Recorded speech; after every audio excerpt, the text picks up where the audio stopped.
नमस्कार दोस्तों, आज हमारे भारत के शिक्षा मंत्री ने शिक्षा नीति पर कुछ सुधार किए हैं।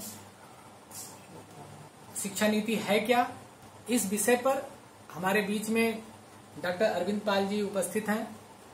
ग्रेटर नोएडा के एक प्रतिष्ठित तकनीकी संस्थान में ये डॉक्टर साहब प्रोफेसर हैं। वहां पे डॉक्टर साहब से मैं जानकारी प्राप्त करना चाहूंगा कि ये शिक्षा नीति है क्या और इसमें क्या क्या सुधार हुए हैं और हमारे जो एजुकेशन मिनिस्टर हैं उन्होंने क्या क्या सुझाव दिए हैं सुधार करने के लिए। डॉक्टर साहब, आपका इस प्रोग्राम में स्वागत है। आप हमारे दर्शकों को शिक्षा नीति के बारे में बताएं। नमस्कार वीर बहादुर सर, आपका बहुत बहुत धन्यवाद जो आपने ये चर्चा आयोजित की। इसमें हम दोनों लोग कुछ न कुछ और देशवासियों को भी बताएं। बहुत सारे लोग हैं जो गांव देहात में हैं, उन्हें पता नहीं क्या क्या बदलाव हुए हैं और वो अब बदलाव कैसे उनके लिए, जो बच्चे आ रहे हैं उनके लिए उपयोगी हैं, तो उन्हें थोड़ी बहुत जानकारी होनी चाहिए। गांव देहात में तो सभी नहीं हो पाता, तो हमारी ये कोशिश है कि बच्चों को कुछ न कुछ बताया जाए। तो कई सेक्टरों में अगर हम बात करें तो इसके कई सेक्टरों में बदलाव हुआ। एक हायर एजुकेशन में, उसका अलग चर्चा हम लोग करेंगे। फिर 12th तक जो बदलाव हुए उसकी अलग चर्चा करेंगे और कुछ सामाजिक और हम कह सकते हैं कि सामाजिक सुधार भी इंक्लूड किए हुए एजुकेशन पॉलिसी। तो हमने इसको 3 सेगमेंट में डिवाइड किया है और 3 सेगमेंट में उसके बेस पे हम लोग बात करते हैं। तो आई थिंक पहले हम लोग बात करते हैं हायर एजुकेशन। हायर एजुकेशन में क्या क्या बदलाव हुआ है। तो पहला जो हायर एजुकेशन में मतलब 12th के बाद की एजुकेशन की बात कर रहे हैं, BA, BSc, BCom and BTech की बात कर रहे हैं। तो यूजीसी होता था, आईसीटी होता था, एएसटी होता था, स्टेट में जो होता था, इनको सबको खत्म कर दिया। अच्छा, ठीक है, ये बड़ा अच्छा है और उसकी जगह पर एक कोई नियामक बनाएंगे, कोई दूसरी संस्था बनाएंगे। क्योंकि अब अगर मैं तो हायर एजुकेशन में है तो ये कंप्लीटली लोग कहते थे कि आईसीटी यूजीसी का कोई मतलब नहीं रह गया।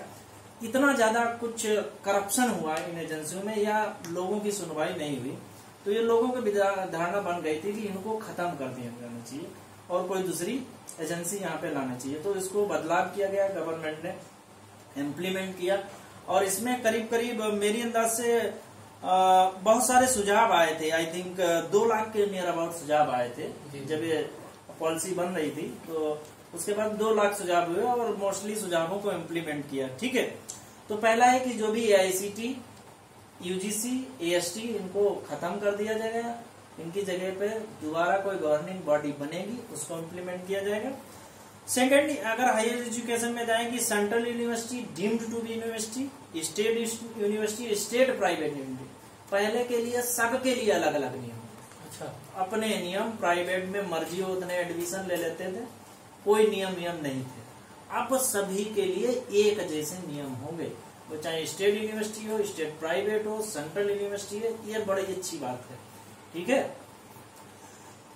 ठीक है। दूसरा है कि इन्होंने एजुकेशन जो अभी है, एजुकेशन क्वालिटी को इम्प्रूवमेंट करने की बात की। प्रोफेशनल डिग्री, प्रोफेशनल कोर्सेज को लाने बात की। कोर्स ऐसे लाने की बात कर रहे हैं ये लोग कि जो इंडस्ट्री ओरिएंटेड हो, जिनकी रिक्वायरमेंट करंट में इंडस्ट्री में हो। और अगर इंडस्ट्री के कोई सुझाव आते हैं कि तुम्हें इस कोर्स में मॉडिफिकेशन करना है, तो उसको भी ये इम्प्लीमेंट करेंगे। अच्छा, ठीक है, ये इनका एजुकेशन सेक्टर में ऐसी बात कह रहे हैं। ठीक है। थर्ड हम आते हैं कि पहले स्नातक जब हमारे आपके टाइम में होता था, स्नातक 3 वर्ष का होता था और स्नातक की मतलब हम बीटेक की बात नहीं अभी कर रहे हैं। पहले तो स्नातक मैंने सुना था 2 साल का होता था। बहुत पहले होता, जब हम आप पास किए, हम तब की बात कर रहे हैं। तो उस टाइम स्नातक है वो 3 साल का होता था और किसी कारणवश अगर आप स्नातक में मतलब कंटिन्यू नहीं कर पाते हैं, किसी कारणवश आपकी पढ़ाई छूट जाती, तो आपको स्नातक का कोई बेनिफिट नहीं होता था जब तक 3 साल की आप पढ़ाई नहीं करेंगे। अब इन्होंने थोड़ा इम्प्लीमेंट किया इसमें, तो इन्होंने सेक्टर में बांट दिया। जैसे 1 साल आपका अगर आपने किया है बीएससी या बीए जो भी है, तो उसका सर्टिफिकेट देंगे। अच्छा, 2 साल किया है तो डिप्लोमा देंगे। अच्छा, और 3 साल किया है तो डिग्री देंगे। ठीक है, तो अब इसका मतलब कभी भी आप स्नातक कर सकते हैं और कभी भी स्नातक छोड़ सकते हैं। अच्छा, जैसे पहले होता था कि अब 3 साल में बहुत सारे लोग होते थे, फर्स्ट ईयर कर लेते थे, सेकेंड ईयर नहीं कर पाते तो अगर फर्स्ट ईयर करेंगे तो डिप्लोमा मिलेगा। हाँ, तो एक साल का मिलेगा, और सेकेंड ईयर करेंगे तो नहीं, फर्स्ट ईयर वाले को सर्टिफिकेट मिलेगा। अच्छा, 2 साल वाले को डिप्लोमा मिलेगा और 3 साल वाले को डिग्री मिलेगी। ये तो बहुत अच्छा, ठीक है, ये थोड़ा सही है गांव देहात के बच्चों के लिए। दूसरा बीटेक वालों और एक बीए या बीएससी ऑनर्स होता था। बीटेक बेचारे बीटेक करते थे और एमटेक करने जाते थे, वो भी 2 साल का होता था। अब इसमें ऐसा नहीं किया, जो ऑनर्स या 4 साल, ऑनर्स भी 4 साल का होता है या बीटेक 4 वर्ष का है, इनको 1 वर्ष का पीजी प्रोग्राम करना पड़ेगा, 2 साल का पीजी प्रोग्राम नहीं करना पड़ेगा। ठीक है, और 1 वर्ष का वो पीजी क्रम, और उसमें वो पीएचडी में एडमिशन ले सकते। पहले एमफिल चलता था, अब एमफिल प्रोग्राम को बिल्कुल बंद कर दिया गया, एमफिल प्रोग्राम क्लोज हो गया। अब एमफिल कहीं नहीं होगा। अगर कोई यूनिवर्सिटी अब एमफिल कराएगी इसी शिक्षा नीति लागू हो जाने के बाद में, इसका मतलब वो डिग्री अब वैलिड नहीं रहेगी। पुरानी वाली जो डिग्री है वो सही है, वो सब वैलिड रहेंगी, क्योंकि यह पॉलिसी अब चेंज हो गई। अगर हम बात करें प्रोफेशनल कोर्स बीएड वगैरह की, जो लोग पीजी हैं, परा स्नातक जिन्हें बोलते थे, उनके लिए बीएड 1 साल का, और जो 12th के बाद बीएड करते हैं उनके लिए बीएड 4 साल का। ठीक है, स्नातक के लिए बीएड जो है वो 2 साल का ही है। तो ये कुछ चीजें हैं जिनमें सरकार ने अच्छा कदम उठाया। दूसरा, पहले जो जीडीपी एजुकेशन पे खर्च होती थी, जीडीपी का आई थिंक वो कहीं 2 से 4% बोलते हैं, डिफरेंट सेक्टरों में कहीं लिखा है। तो लोगों का ये मानना है कि नियर अबाउट 4% खर्च होती है जीडीपी। अब इन्होंने कहा हम जो जीडीपी है उसको एजुकेशन पे 6% खर्च करें। अच्छा, तो जब ज्यादा फंड होगा, एजुकेशन पे ज्यादा पैसा खर्च करेंगे, इसका मतलब क्या है, ये एजुकेशन सेक्टर को बूम करेंगे, रिसर्च पे ज्यादा ध्यान देंगे। ठीक है, प्रोफेशनल कोर्स को ज्यादा देंगे। ठीक है, एम्प्लॉयमेंट ओरिएंटेड कोर्स को चलाएंगे। ठीक है, ये सबसे ज्यादा बेनिफिट होगा। ठीक है, और जो पुराने कोर्स हैं जो आज के टाइम में अनुपयोगी हो गए, उनको बंद कर दिया। अब उनकी आई थिंक जरूरत भी नहीं है। आजकल जो बीए करके बेचारे या तो किसी कंपटीशन को क्वालिफाई कर लें, नहीं तो उनको प्राइवेट सेक्टर में कहीं जॉब नहीं। कई बार क्लर्क की जॉब मिलती है, और वो भी जब मिलती है जब उन्हें कंप्यूटर आना चाहिए, अदरवाइज तो वो बेचारे बेकार हो गए। ठीक है, तो इन्होंने ये फोकस किया कि हम कंप्यूटर एजुकेशन को भी बढ़ावा देंगे। ठीक है, यहाँ तक कोई दिक्कत नहीं। फर्दर और कोई हो क्यूरी तो हायर एजुकेशन का हो गया। हायर एजुकेशन में कुछ चीजें हैं जिनको मैं बताना चाहता हूँ। तो पहला है उच्च शिक्षण संस्थान, हायर एजुकेशन। तो ये में जो टॉप वर्ल्ड के जो 100 यूनिवर्सिटी हैं, उनके कैंपस इंडिया में खोले। अच्छा, ये इन्होंने ऐसा सुझाव दिया है। और वो क्या करेंगे, जिससे क्या होगा, फॉरेनर फैकल्टी और foreigner student, Indian student and Indian faculty दोनों एक दूसरे से सीखेंगे, जिससे एजुकेशन जो है वो इम्प्रूवमेंट। ठीक है, इन्होंने एजुकेशन सेक्टर में, हायर एजुकेशन सेक्टर को 2 पार्ट में डिवाइड किया। एक में वो हायर एजुकेशन जिसमें रिसर्च और प्रोफेशनल कोर्स की पढ़ाई होगी, एक तो हो गया। दूसरा, अभी जो चल रहा है हायर एजुकेशन में कि डिफरेंट जो है वो कॉलेजेस हैं, वो डिफरेंट कॉलेजेस मिलकर एक यूनिवर्सिटी बनाते हैं, और अब उन कॉलेजों पे ऐसा फोकस नहीं होगा कि वो रिसर्च को ओरिएंटेड हो। तो टायर 1 या टियर 1 जो भी हम कहें, वो फर्स्ट इंस्टीट्यूट है जिनमें रिसर्च को बढ़ावा देंगे, और इनका काम केवल पढ़ाई करना है। तो आई थिंक ये जो है हायर एजुकेशन में इतना इन्होंने किया गया। ठीक है, ये आई थिंक सभी के लिए अच्छा भी है। नहीं, ये तो हायर एजुकेशन आई थिंक जो भी पॉइंट हमने इधर उधर से कहीं पढ़े या हायर एजुकेशन में है, तो वो आई थिंक हम लोगों ने कवर कर लिया। अच्छा, इसका क्या कहते हैं, जो शिक्षा नीति में बदलाव हुआ है, इसका जैसे कोई जियो आता है वो तो आ गया होगा ना? हाँ, वो तो आई थिंक अवेलेबल है, वेबसाइट पे आप जा सकते हैं, और वो वहाँ से आप डाउनलोड पीडीएफ फॉर्म में, हिंदी इंग्लिश दोनों फॉर्म में अवेलेबल है, तो आप पढ़ सकते हैं अगर कुछ बच्चे अगर इंटरेस्टेड हों। वरना बच्चे आजकल कहाँ, बहुत सारे बच्चे इनको पता भी नहीं होगा। अभी तो हम लोग डिबेट कर रहे हैं कि शिक्षा नीति में क्या क्या सुधार हुए हैं, और ये 12th तक का क्या है। आपने हायर एजुकेशन की बात कर ली, 12th के बारे में। 12th तक की अगर हम बात करें तो पहले हमारे आपके टाइम में 2000 से पहले आई थी, तो हमारे आपके टाइम में सबसे बड़ा क्या होता था ड्रॉबैक, अगर 1 नंबर से भी फेल हो गए किसी सब्जेक्ट में तो फेल माना जाता था। उस टाइम इम्प्रूवमेंट का भी चांस नहीं होता था। सरकार ने, जो भी सरकारें आई हैं, थोड़ा बहुत उन्होंने बदलाव किया। तो अभी तरह की अभी जो चल रहा है कि अगर आपके 1-2 सब्जेक्ट में नंबर कम है तो आप इम्प्रूवमेंट दे सकते हैं। सीबीएसई बोर्ड में अवेलेबल था, स्टेट बोर्ड में ऐसी कोई पॉलिसी नहीं थी।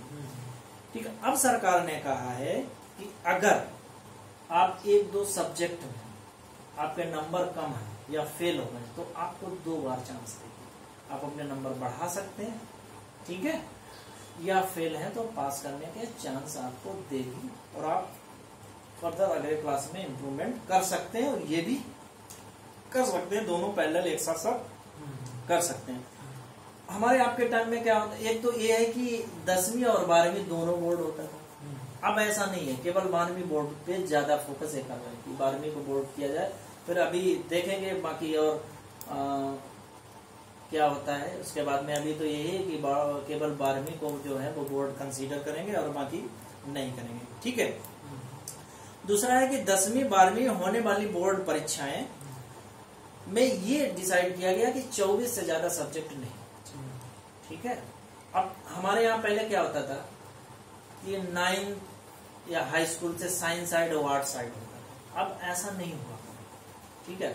आप स्ट्रीम चॉइस कर सकते हैं 9th से, आप मैथ, बायो, ठीक है, और फिजिक्स के साथ में और भी आर्ट साइड के सब्जेक्ट जैसे आपका अर्थशास्त्र, नागरिक शास्त्र, इसको भी ले सकते हैं। कंप्यूटर के कोर्स भी ले सकते हैं, हमारे आपके टाइम में नहीं होता था।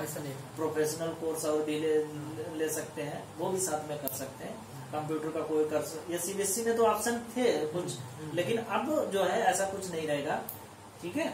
अब साइंस आर्ट वाला तो वो नहीं, लेकिन अब साइंस आर्ट वाला भी कोई सब्जेक्ट ले सकता, अच्छा, ठीक है। ये तो हो गई 12th तक की बात हो, ठीक है। अगर हम उससे नीचे की बात करें, 12th से नीचे मतलब 9th तक या 6 से 9th या 1 से 9th तक, तो इन्होंने उसको कई सेक्टरों में डिवाइड किया गया है। पहला है कि बच्चा जो है 1 से 5 तक वो किसी भी भाषा में पढ़े, जो भी उसकी स्थानीय लैंग्वेज हो, क्षेत्रीय लैंग्वेज होगी, और हिंदी लैंग्वेज भी उसको बढ़ावा देने की ये सोच रहे हैं।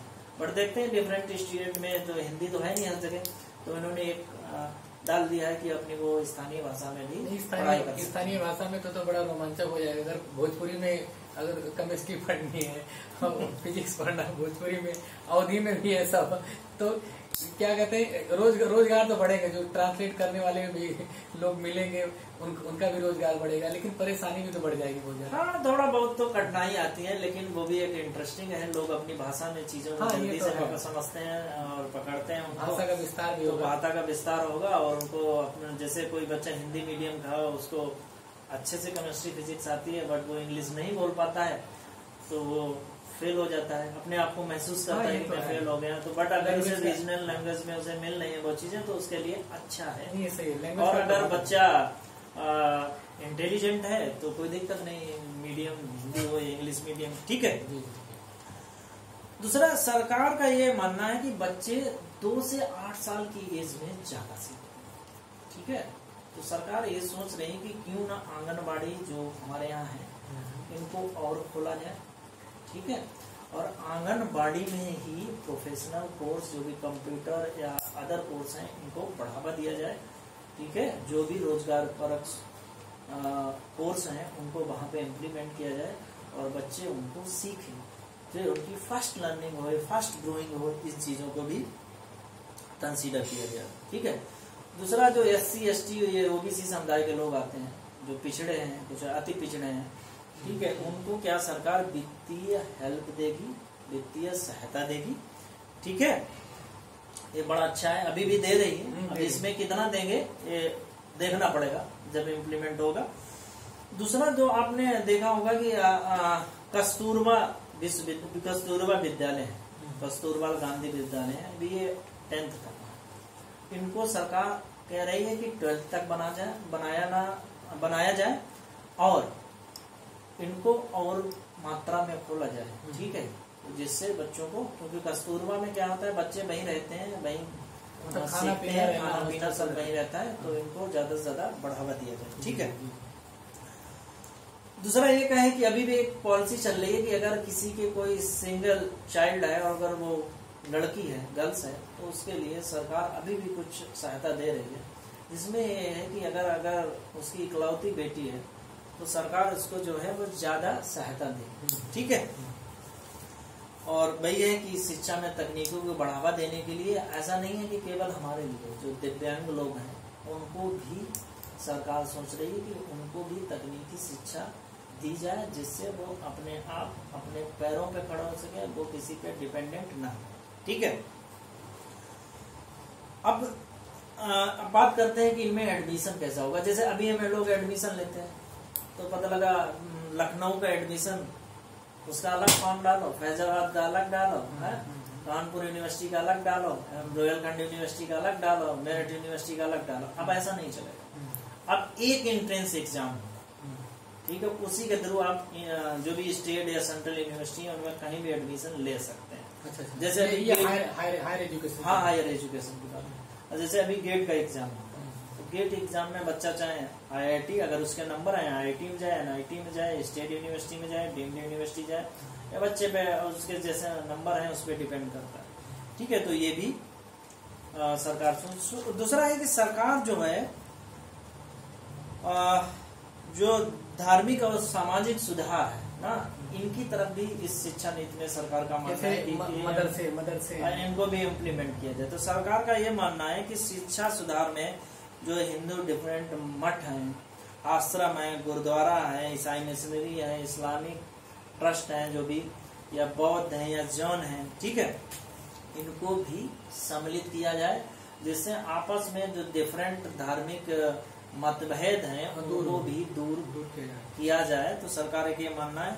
तो देखो ये अगर होता है तो अच्छी बात है, और लोग हिंदी, उर्दू, अदर भाषा को भी सीखेंगे, तो एक दूसरे को जानेंगे, उनकी धार्मिक स्वतंत्रता, धार्मिक भावना को भी जानेंगे, तो ये सही रहेगा। तो मेरे हिसाब से ये भी अच्छा है। ठीक है। दूसरा है इनों में भी हिंदू मठ, आश्रम, गुरुद्वारा, मिसाइल, यहाँ भी प्रोफेशनल एजुकेशन की सरकार बात कर रही है, और इनको भी प्रोफेशनल एजुकेशन के हिसाब से जो भी कोर्स हो सकते हैं वो यहाँ पर इम्प्लीमेंट करने की सरकार की योजना है, और सरकार करेगी। ठीक है। दूसरा है कि जो लॉकडाउन की वजह से आप देख ही रहे हैं कि बहुत सारे यूट्यूब चैनल है और ऑनलाइन एजुकेशन, ठीक है, लोग प्रोवाइड कर रहे हैं। तो सरकार का भी यही मानना है कि ऑनलाइन एजुकेशन को बढ़ावा दिया जाए। ठीक है। और आई थिंक कहीं IIT वगैरह में तो स्टार्ट भी कर दिए हैं कि ऑनलाइन कोर्सेस। तो सरकार का मानना है कि दूर दराज के जो लोग हैं उनको पढ़ाई लिखाई में सहूलियत रहेगी, और वो अगर नहीं, सपोज दैट कोई हैदराबाद यूनिवर्सिटी कोई अच्छा कोर्स करा रही और अमेठी का आदमी कोई नहीं वहां पहुंच पा रहा है, तो ऑनलाइन के थ्रू कर सकते हैं। तो उसमें कोई दिक्कत वाली थोड़ी है। नहीं, ये तो सही है कि कोई भी बंदा, कोई बच्चा अगर गांव में है और वो क्या कहते हैं हैदराबाद नहीं जा सकता है, अच्छे टीचर से मिल नहीं सकता है, तो कम से यूट्यूब के माध्यम से अच्छी, या यूट्यूब में, हाँ जो भी है। तो सरकार का बेसिक यही है कि सरकार का जो है वो प्रोफेशनल, ऑनलाइन और कंप्यूटर आधारित, रिसर्च आधारित एजुकेशन की जो है वो पॉलिसी इम्प्लीमेंट करने की योजना है। ठीक है। और ये अगर हो जाता है, इनका मानना है कि ज्यादा से ज्यादा रोजगार डेवलप होगा, इससे लोग अपने रोजगार खोलेंगे। ठीक है। और दूसरा, आपने डिफरेंट भाषाएं या शास्त्रीय संगीत देखे होंगे, उनमें भी सरकार का मानना है कि एजुकेशन को बढ़ावा दिया जाए। तो आई थिंक बहुत सारे पॉइंट हैं जो सरकार ने इम्प्लीमेंट किए हैं, और अगर ये एजुकेशन पॉलिसी सही से इम्प्लीमेंट होती है, क्योंकि हिंदुस्तान में सबसे बड़ी बात है कि चीजों को सही से इम्प्लीमेंट हो जाना। ये तो अगर ये सही से इम्प्लीमेंट होती है तो आई थिंक बहुत बड़ा बदलाव देखने को आपको कुछ ही सालों में मिले। दोस्तों, अभी आप देख रहे थे, हम डॉक्टर साहब से बात कर रहे थे शिक्षा नीति पे क्या क्या हमारी सरकार ने क्या क्या सुधार किए हैं, और ये देखना है कि धरातल पर ये शिक्षा नीति जो इम्प्लीमेंटेशन की गई है कब उतरती है और कहाँ तक पहुँचती है। इन्हीं शब्दों के साथ मैं डॉक्टर साहब का बहुत बहुत आभार प्रकट करूंगा कि इन्होंने, धन्यवाद वीर बहादुर जी, इतनी अच्छी अच्छी बातें हमको बताई। मुझे भी पता नहीं था वास्तव में कि इतनी सारी चीजें चेंज हुई हैं, और अगले वीडियो में फिर ऐसे ज्वलंत टॉपिक को लेकर के हम और डॉक्टर साहब फिर मिलेंगे। तब तक के लिए नमस्कार।